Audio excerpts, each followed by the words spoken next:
എല്ലാവർക്കും നമസ്കാരം. ആകാശഗംഗയുടെ പുതിയൊരു വീഡിയോയിലേക്ക് എല്ലാവർക്കും സ്വാഗതം.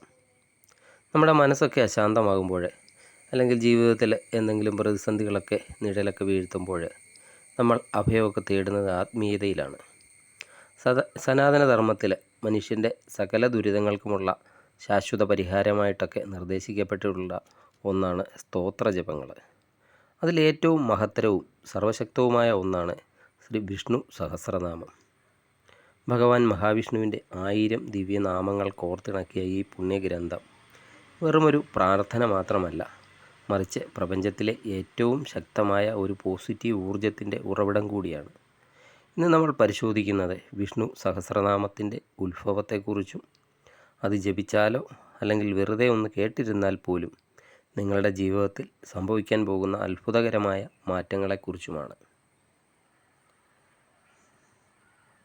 എവിടെ നിന്നാണ് വിഷ്ണു സഹസ്രനാമം ഉണ്ടായത്? ഇതിൻ്റെ ഉത്ഭവം മഹാഭാരതത്തിലെ അനുശാസന പർവ്വതത്തിലാണ്. കുരുക്ഷേത്ര യുദ്ധമൊക്കെ അവസാനിച്ചു. ധർമ്മരാജാവായ യുധിഷ്ഠിരൻ മനസ്സിൻ്റെ സമാധാനമൊക്കെ നഷ്ടപ്പെട്ട് ദുഃഖിതനായിട്ട് ശരശയിൽ കിടക്കുന്ന ഭീഷ്മ പിതാമഹൻ്റെ അരികിലെത്തുന്നു. ഭഗവാൻ ശ്രീകൃഷ്ണൻ്റെ സാന്നിധ്യത്തിൽ യുധിഷ്ഠിരൻ ഭീഷ്മരോട് കുറച്ച് ചോദ്യങ്ങളൊക്കെ ചോദിക്കുന്നുണ്ട്. കിമേകം ദൈവതം ലോകെ, അതായത് ഈ ലോകത്തിലെ ഏക ദൈവം ആരാണ് എന്നാണ് ചോദിച്ചത്. മനുഷ്യൻ അഭയം പ്രാപിക്കേണ്ട പരമമായ സ്ഥാനം ഏതാണ്? ആരെ സ്തുതിച്ചാലാണ് മനുഷ്യന് മംഗളം ഭവിക്കുക? സകല ധർമ്മങ്ങളിലും വെച്ച് ഏറ്റവും ശ്രേഷ്ഠമായ ധർമ്മം ഏതാണ്? ഏത് ജപം കൊണ്ടാണ് മനുഷ്യൻ ജനന മരണങ്ങളാകുന്ന ഈ സംസാര ബന്ധനത്തിൽ നിന്ന് മുക്തി നേടുക? എന്നിങ്ങനെയുള്ള ചോദ്യങ്ങൾ യുധിഷ്ഠിരൻ ഭീഷ്മരോട് ചോദിക്കുകയുണ്ടായി. ഈ സമയത്ത് ഈ ചോദ്യങ്ങൾക്കുള്ള ഭീഷ്മ പിതാമഹൻ്റെ ഉത്തരമാണ് വിഷ്ണു സഹസ്രനാമം.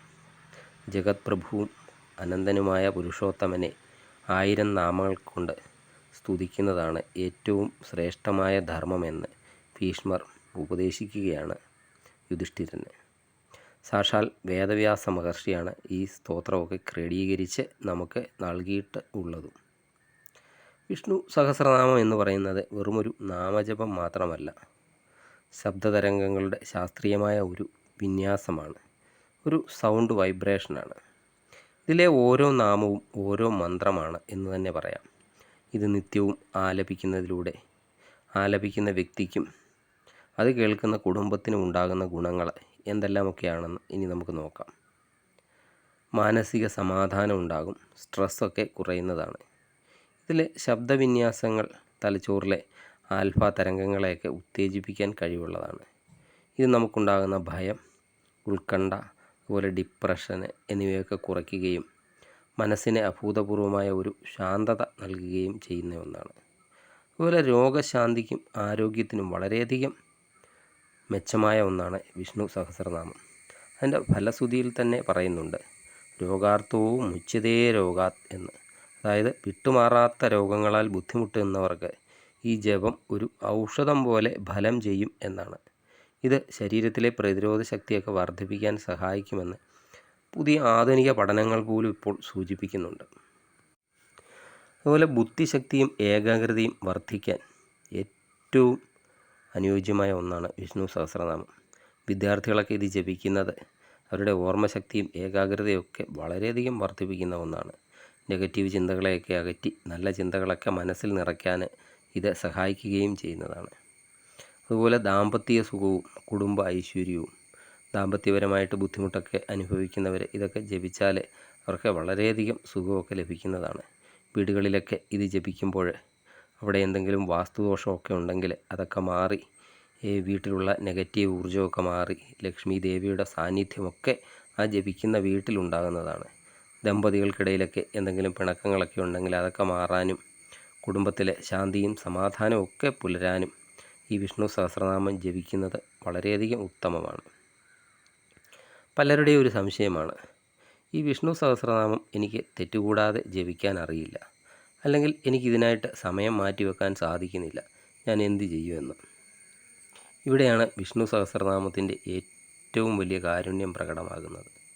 ഇത് ജപിക്കാൻ സാധിച്ചില്ലെങ്കിലും നിഷ്കളങ്കമായ മനസ്സോടെ വെറുതെ ഇതൊന്ന് കേട്ടിരുന്നാൽ മാത്രം മതി, നിങ്ങളുടെ ജീവിതത്തിലേക്ക് സർവ്വ ഐശ്വര്യങ്ങളും തേടിയെത്തുന്നതാണ്. എങ്ങനെയാണിത് വെറുതെ കേൾക്കുന്നത് നമ്മെ സഹായിക്കുന്നത് എന്നായിരിക്കും ഇപ്പോൾ നിങ്ങൾ ചിന്തിക്കുന്നത്. സനാതനധർമ്മത്തിൽ ശ്രവണം, അതായത് കേൾക്കൽ എന്നത് ഭക്തിയുടെ ഒരു ആദ്യ പടി തന്നെയാണ്. വിഷ്ണു സഹസ്രനാമത്തിലെ 1000 നാമങ്ങൾ പുറപ്പെടുവിക്കുന്ന പോസിറ്റീവ് തരംഗങ്ങൾ നിങ്ങളുടെ കാതുകളുടെ ഉള്ളിലേക്ക് പ്രവേശിക്കുമ്പോൾ അത് നിങ്ങളുടെ ശരീരത്തിലെ നാഡീവ്യൂഹങ്ങളെ ശുദ്ധീകരിക്കുന്ന ഒന്നാണ്. വീട്ടിലെ നെഗറ്റിവിറ്റിയൊക്കെ ഉണ്ടെങ്കിൽ അതൊക്കെ ഇല്ലാതാക്കുന്നു. രാവിലെ വീടുകളിൽ വിഷ്ണു സഹസ്രനാമം വെറുതെ പ്ലേ ചെയ്താൽ പോലും ആ വീട്ടിലെ അന്തരീക്ഷം ശുദ്ധീകരിക്കപ്പെടുന്നതാണ്. കലഹങ്ങളും ദോഷങ്ങളുമൊക്കെ അകന്നും പോകുന്നതാണ്. അതുപോലെ ഗ്രഹദോഷ നിവാരണം, ജാതകപ്രകാരം ഈ രാഹു കേതു അല്ലെങ്കിൽ ശനിയുടെയൊക്കെ ദോഷങ്ങളുണ്ടെങ്കിൽ അതിൻ്റെ തീവ്രതയൊക്കെ കുറയ്ക്കാൻ ഈ നാമശ്രവണം വളരെയധികം നിങ്ങളെ സഹായിക്കുന്നതാണ്. അതുപോലെ പലർക്കും ഉണ്ടാകുന്ന ഒരു ഇതാണ് ദുസ്വപ്നം കാണുക. വീട്ടിലെ കൊച്ചുകുട്ടികൾ പലരും ദുസ്വപ്നമൊക്കെ കണ്ട് രാത്രി ചാടിയൊക്കെ എഴുന്നേൽക്കാറൊക്കെ ഉണ്ട്. ആ ഭയത്തിൽ നിന്നും ദുസ്വപ്നത്തിൽ നിന്നുമൊക്കെ ഈ വിഷ്ണു സഹസ്രനാമം കേൾക്കുക വഴി മോചനമൊക്കെ ലഭിക്കുന്നതാണ്. അതുപോലെ നമ്മളറിയാതെ തന്നെ ഭാഗ്യാനുഭവങ്ങൾ തന്നെ വന്നു ചേരുന്നതാണ്. നമ്മളറിയാതെ നമ്മുടെ ഉള്ളിലെ നെഗറ്റീവ് ചിന്തകളൊക്കെ മാറി പോസിറ്റീവ് ചിന്തകളൊക്കെ വരുന്നതോടെ ഇനി തൊഴിൽപരമായിട്ടൊക്കെ എന്തെങ്കിലും തടസ്സമുണ്ട്, അതൊക്കെ മാറുന്നതാണ്. അതുപോലെ തൊഴിൽപരമായിട്ട് പുതിയ അവസരങ്ങളൊക്കെ നമ്മുടെ മുന്നിൽ ഈ സമയത്ത് വന്നു ചേരുകയും ചെയ്യുന്നതാണ്. ഈ തിരക്ക് പിടിച്ച ജീവിതത്തിൽ ഒരു 20 മിനിറ്റോളമൊക്കെ ഇരുന്ന് ഇത് കേൾക്കാൻ പോലും സമയമില്ലാത്തവർക്കായിട്ട് സാക്ഷാൽ പരമശിവൻ പാർവതീദേവിക്ക് ഉപദേശിച്ച ഒരു രഹസ്യ മന്ത്രവുമുണ്ട്. വിഷ്ണു സഹസ്രനാമത്തിൻ്റെ അവസാനം നാം ഇത് കേൾക്കാറുമുണ്ട്. ശ്രീരാമ രാമ രാമേതി രമേ രാമേ മനോരമേ സഹസ്രനാമ തതുല്യം രാമനാമ വരാനനി.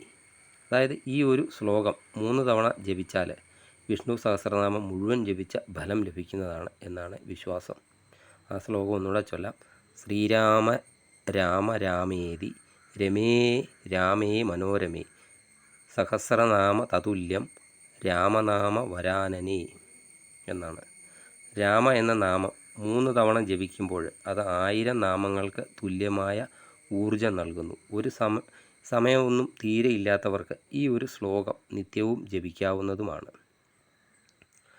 പ്രിയപ്പെട്ടവരെ, വിശ്വാസത്തോടെയും ഭക്തിയോടെയും നമ്മൾ എന്ത് ചെയ്താലും അതിന് ഫലമുണ്ടാകുന്നതാണ്. വിഷ്ണു സഹസ്രനാമം എന്നത് കേവലം ഒരു മതപരമായ ചടങ്ങ് മാത്രമല്ല, അത് നിങ്ങളുടെ ജീവിതത്തെയൊക്കെ മാറ്റിമറിക്കാൻ ശേഷിയുള്ള വലിയൊരു ഊർജ്ജതന്ത്രമാണ് എന്ന് മനസ്സിലാക്കുക. ദിവസവും രാവിലെയോ വൈകുന്നേരമോ കുറച്ച് സമയം ഇതിനായിട്ട് മാറ്റിവെക്കുക. ജപിക്കാൻ കഴിഞ്ഞില്ലെങ്കിൽ മൊബൈലിലോ അല്ലെങ്കിൽ സ്പീക്കറിലോ ഒക്കെ ഇത് പ്ലേ ചെയ്ത് വെറുതെ ഒന്ന് കേൾക്കുക. മാറ്റങ്ങൾ നിങ്ങളുടെ ജീവിതത്തിൽ പ്രകടമാകുന്നത് നിങ്ങൾക്ക് തന്നെ കാണാൻ സാധിക്കുന്നതാണ്. ഈ അറിവ് നിങ്ങളുടെ സുഹൃത്തുക്കൾക്കും അതുപോലെ പ്രിയപ്പെട്ടവർക്കും പങ്കുവയ്ക്കുക. ആകാശഗംഗയുടെ ഈ ആത്മീയ യാത്ര നിങ്ങൾക്ക് ഇഷ്ടമായെങ്കിൽ ചാനൽ സബ്സ്ക്രൈബ് ചെയ്യാനും അതുപോലെ ലൈക്ക് ചെയ്യാനും മറക്കരുത്. മറ്റൊരു പുതിയ വീഡിയോയുമായി വീണ്ടും കാണാം. നന്ദി, നമസ്കാരം. ഓം നമോ ഭഗവതേ വാസുദേവായ.